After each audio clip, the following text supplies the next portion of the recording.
On parle de sport, des Jeux Olympiques de Paris 2024 et des femmes. Bonjour Claire Smag. Bonjour. Vous êtes rédactrice en chef web du média Les Sportives. Avant de parler de ces Jeux Olympiques, les sportives, c'est quoi? Les sportives, pourquoi?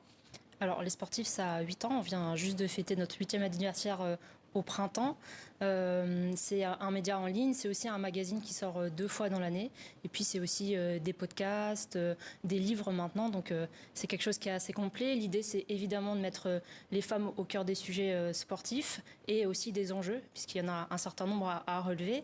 Voilà, donc c'est quelque chose de très large et en même temps qui fait une très belle place aux femmes et on en est très fiers. Pourquoi les sportifs? Du coup, quand Aurélie Bresson, du coup, qui a créé ce média il y a 8 ans, quand elle cherchait sur Internet sportive, elle tombait sur des voitures. Donc c'est dire quand même qu'on part de très très loin. On part de très loin. Depuis une semaine, ont débuté les premiers Jeux paritaires de l'histoire avec 5250 femmes, autant que les hommes. Elle représente quoi cette parité pour vous? Est-ce que c'est un aboutissement? Et au-delà de ça, voir porte-drapeau homme et porte-drapeau femme, c'est forcément plus qu'un symbole. Ouais, bien sûr, il faut s'en réjouir. Après, c'est la suite logique de l'histoire quand même. À Tokyo, on était, je crois, à 47 ou 48%. Donc, c'est très bien d'arriver à 50. Après, et je pense qu'on en parlera certainement après, il faut voir aussi l'écosystème du sport et tout ce qui est avec. Et pour le coup, on est loin de la parité. Donc, voilà, on se contente bien sûr et on est très heureux et heureuse d'avoir cette parité. Mais il y a encore beaucoup d'enjeux autour de ça. Et quels sont les principaux enjeux? Vous parlez notamment de la diffusion, on en parlait un petit peu en off, vous parlez de la diffusion notamment des femmes. Oui, bien sûr.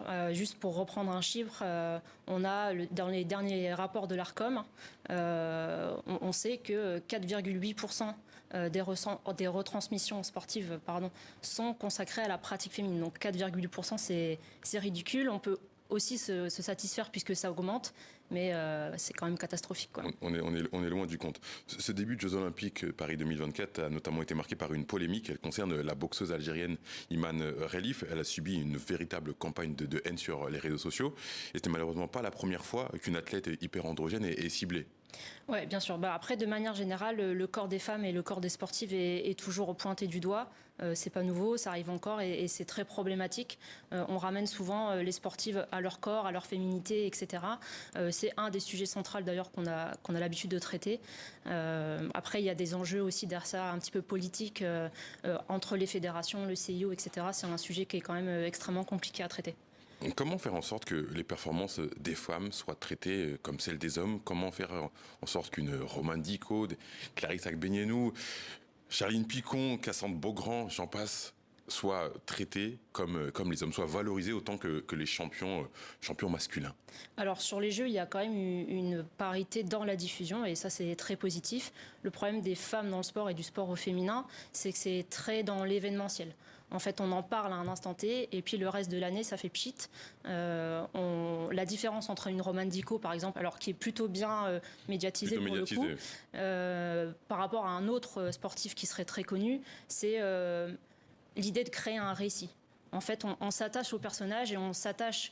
Je dis aux personnages parce que c'est un peu comme le cinéma ou les séries. On s'attache aux sportifs comme aux séries parce qu'on connaît aussi tout ce qu'il y a autour dans leur vie. On connaît leurs entraîneurs, on connaît ce qu'ils font, on connaît presque ce qu'ils mangent et quand est-ce qu'ils dorment.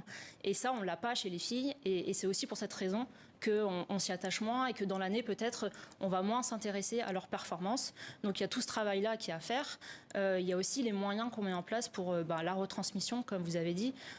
Sur un match de foot, par exemple, on va pas avoir forcément le même nombre de caméras pour un match homme et pour un match femme. Et donc, du coup, la vitesse de déplacement du ballon, elle n'est pas la même à la télé. Donc, rien que ça, par exemple, c'est super important, les moyens qu'on va mettre. Les caméramans, je parle de ça, mais c'est aussi, par exemple, les gens qui vont commenter. On a encore eu un bel exemple cette semaine avec des propos sexistes sur un match de tennis.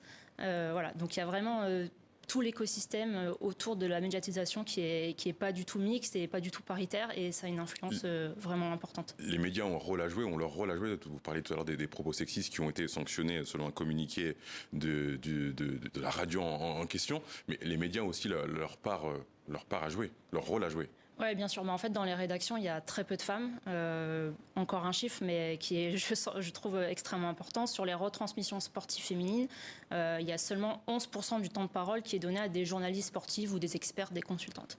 Donc, ça a quand même un impact. J'imagine que s'il y avait 50% de femmes dans ces rédactions-là, peut-être que ces propos sexistes, du coup, n'existeraient plus. Et que les mentalités pourraient évoluer aussi. Exactement. Tout à fait. Et aussi impulser des sujets, peut-être, comme on le disait avant, un récit autour de Roman Dico, un récit autour de Charline Picon. Évidemment que ça jouerait, oui, bien sûr. On se pose aussi souvent la question des tenues vestimentaires, avec notamment le beach volley. Le règlement n'impose plus le bikini, mais il y a toujours des commentaires, il y a toujours débat sur des questions vestimentaires qui sont finalement très éloignées de la performance sportive. Ouais, il y a quelque chose de terrible, c'est que alors le sport est quand même gouverné par les hommes, et puis on dit aux femmes comment s'habiller. Alors qu'elles ont, je crois, tout à fait la pleine responsabilité de leur propre corps, et donc elles peuvent choisir comment elles s'habillent. Ça, c'est le premier point. Et le deuxième, et on revient un petit peu sur la question d'avant, c'est la question des cadrages, etc.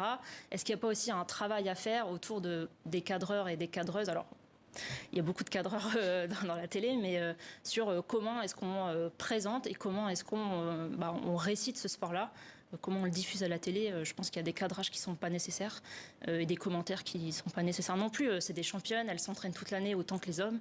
Je crois que le principal dans tout ça, c'est quand même la performance. On arrive à la moitié de cette Olympiade. Est-ce qu'il y a une performance qui vous a particulièrement marqué? Alors, il y en a plusieurs, mais je vais en citer une aujourd'hui. C'est probablement Pauline Ferrand-Prévot. Elle a un palmarès qui est incroyable. Elle est multiple médaillée sur la scène internationale dans beaucoup de disciplines. Elle ne fait pas que du cross-country, elle fait aussi de la piste, elle fait...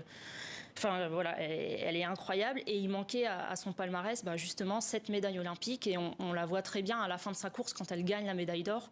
On a l'impression que c'est la pression de toute une vie qui retombe, et on sait qu'elle va tourner la page de cette discipline-là pour passer à la route. Donc voilà, c'était magnifique. Ça vous a marqué. Merci Claire Smack d'avoir répondu à nos questions. Vous êtes rédactrice en chef web du média Les Sportifs. Merci beaucoup. Merci.